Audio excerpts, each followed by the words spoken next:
Hello, നമ്മുടെ സ്വർഗത്തിലെ പുതിയൊരു വീഡിയോയിലേക്ക് എല്ലാവർക്കും സ്വാഗതം കേട്ടോ. അപ്പോൾ ചാനൽ ആദ്യമായിട്ട് കാണുന്നവരാണെന്നുണ്ടെങ്കിൽ ലൈക്ക് ചെയ്യാനും ഷെയർ ചെയ്യാനും സബ്സ്ക്രൈബ് ചെയ്യാനും മറന്നു പോകരുത്. അപ്പം നമ്മളൊരു ചെറിയ ചിക്കൻ കറി ആട്ടോ ഉണ്ടാക്കാൻ പോണേ. അച്ഛൻ ഓട്ടം പോയിട്ട് 2 ദിവസമായിട്ടുണ്ട്. അപ്പോൾ ഇന്ന് വൈകിട്ട് വരും. ചിക്കൻ മേടിച്ച് വയ്ക്കാമോ എന്ന് ചോദിച്ച് വിളിച്ചിട്ടുണ്ടായിരുന്നു കേട്ടോ. അപ്പം ഞാൻ ജോലി കഴിഞ്ഞ് വന്നപ്പോൾ ചിക്കൻ വാങ്ങിയിട്ടാണേ വന്നത്. വന്ന വഴി വിളക്ക് വയ്ക്കലും നാമഞ്ചില്ലലൊക്കെ കഴിഞ്ഞ് ചെറിയൊരു ചായ പൊടിയൊക്കെ കഴിഞ്ഞ് നേരെ ചിക്കൻ ഉണ്ടാക്കാനുള്ള പരിപാടി തുടങ്ങി കേട്ടോ. ഏകദേശം ഒരു 2.25 കിലോൻ്റെ ഒരു കോഴിയായിരുന്നേ. അതിനകത്ത് ഒരു വാളം ചിക്കൻ എടുത്ത് മാറ്റി വെച്ചു.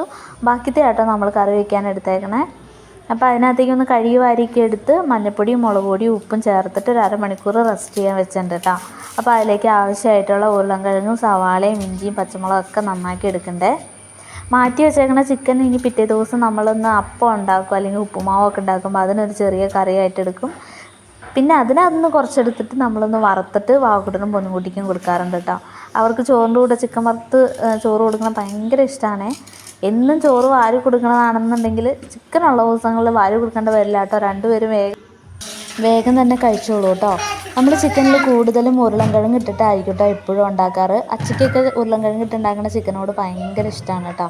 അപ്പോൾ എനിക്കാണെങ്കിലും ചിക്കൻ്റെ കഷ്ണം കഴിക്കുന്നതിനേക്കാളും കൂടുതൽ ഇഷ്ടം ഉരുളൻകിഴങ്ങൊക്കെ വെന്ത് കഴിയുമ്പം ഉരുളൻകിഴങ്ങ് കൂട്ടി ചോറ് കഴിക്കാനൊക്കെ ഭയങ്കര ഇഷ്ടമാണ് കേട്ടോ. അപ്പോൾ ഇത്തിരി ചിക്കൻ എടുത്ത് വെച്ചേക്കണേലാണെങ്കിലും അപ്പത്തിനൊക്കെ ഉണ്ടാക്കുമ്പോൾ അതിൽ കൂടുതലും ഉരുളൻകിഴങ്ങ് സവാള ആയിരിക്കും കേട്ടോ മുൻപ് നിൽക്കുക. ചിക്കൻ്റെ കഷ്ണങ്ങൾ കുറവായിരിക്കും കേട്ടോ അപ്പത്തിനൊക്കെ ആണെങ്കിലും. ബാക്കി ഇവർക്ക് വറുത്ത് കൊടുക്കുക സാധാരണ ചെയ്യാറ് കേട്ടോ. പിന്നെ ചിക്കൻ നമ്മളങ്ങനെ വറുത്തൊന്നും എടുക്കാറില്ല കേട്ടോ. സാധാരണ ഒരു ചിക്കൻ കറിയാണ്. എല്ലാം പച്ചക്ക് ഇട്ടിട്ട് തന്നെയാണ് കേട്ടോ വേവിച്ചെടുക്കാറ്. അപ്പോൾ ദേ ഉരുളക്കിഴങ്ങും ഇഞ്ചിയും പച്ചമുളകും സവാളയൊക്കെ നന്നാക്കി എടുത്തിട്ടുണ്ട്. ദേ ഉരുളി അടപ്പത്ത് വെച്ചിട്ട് ചൂടായി കഴിഞ്ഞപ്പോഴത്തേക്ക് എണ്ണയും കൂടി ഒഴിച്ച് ചിലർ ചിക്കൻ കറി ഉണ്ടാക്കുമ്പോൾ കടുക് പൊട്ടിക്കും. ഞാൻ അവിടെ കടുക് പൊട്ടിക്കാറുണ്ട്, ചിലപ്പോൾ കടുക് പൊട്ടിക്കാതെ ഉണ്ടാക്കാറുണ്ട് കേട്ടോ. ഇന്നിപ്പോൾ ഞാൻ കടുക് പൊട്ടിക്കാതെയാണ് ഉണ്ടാക്കണത്. എണ്ണ നന്നായിട്ട് ചൂടായി കഴിഞ്ഞപ്പോൾ അതിലേക്ക് ചിക്കൻ മസാല, മല്ലിപ്പൊടി, മുളക് പൊടി, മഞ്ഞൾപ്പൊടി ഇത്രയും എണ്ണയിലേക്ക് ഇട്ടു. അപ്പോൾ അതൊന്ന് ചൂടായി വന്നു കഴിഞ്ഞപ്പോഴത്തേക്ക് നമ്മുടെ എടുത്ത് വെച്ചായിരുന്ന പുരട്ടി വെച്ചായിരുന്ന ചിക്കൻ അതിലേക്ക് ഇട്ടു കേട്ടോ.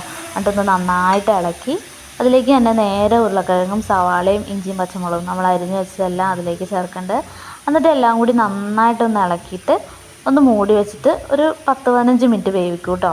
ചിക്കനിൽ കുറേ വെള്ളം ഉള്ളതാണല്ലോ. അപ്പോൾ വെന്ത് വരുമ്പോഴത്തേക്കും ചിക്കനിൽ നിന്ന് തന്നെ വെള്ളം ഇറങ്ങി കഴിയുമ്പം ഏകദേശം അതിനകത്തേക്ക് ഒന്ന് ഗ്രേവി ആവും. പിന്നെ ഗ്രേവി കൂടുതൽ വേണം എന്നുള്ളവർക്ക് കുറച്ച് ചൂടുവെള്ളം കൂടി ഒഴിച്ച് കഴിഞ്ഞാൽ നന്നായിട്ട് ഗ്രേവി ആയിട്ട് കിട്ടും കേട്ടോ.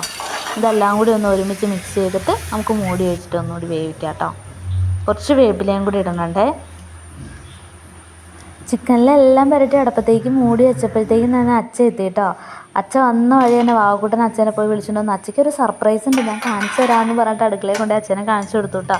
അച്ഛയ്ക്ക് കണ്ടപ്പോൾ തന്നെ നല്ല സന്തോഷമായിട്ടോ. അച്ഛയ്ക്കും മുൻകൂട്ടിക്കും ചിക്കൻ എന്ന് പറഞ്ഞാൽ ജീവനാണ്. വാവക്കുട്ടനും അങ്ങനെയൊന്നുമില്ല, എല്ലാ കറിയും കൂട്ടി പുള്ളി ചോറ് കഴിച്ചോളൂ കേട്ടോ. അച്ഛയ്ക്കും ചിക്കൻ കണ്ടപ്പോൾ തന്നെ നല്ല ഹാപ്പിയായി. അപ്പോൾ ദേ നമ്മുടെ ചിക്കൻ കറി ഏകദേശം വെന്ത് നല്ല പാകമായിട്ടോ തിളച്ച് അതിൽ വെള്ളം തന്നെ. ഇപ്പോൾ ഞാൻ നിലവിൽ ചിക്കനിൽ വെള്ളമൊന്നും ഒഴിച്ചിട്ടില്ല.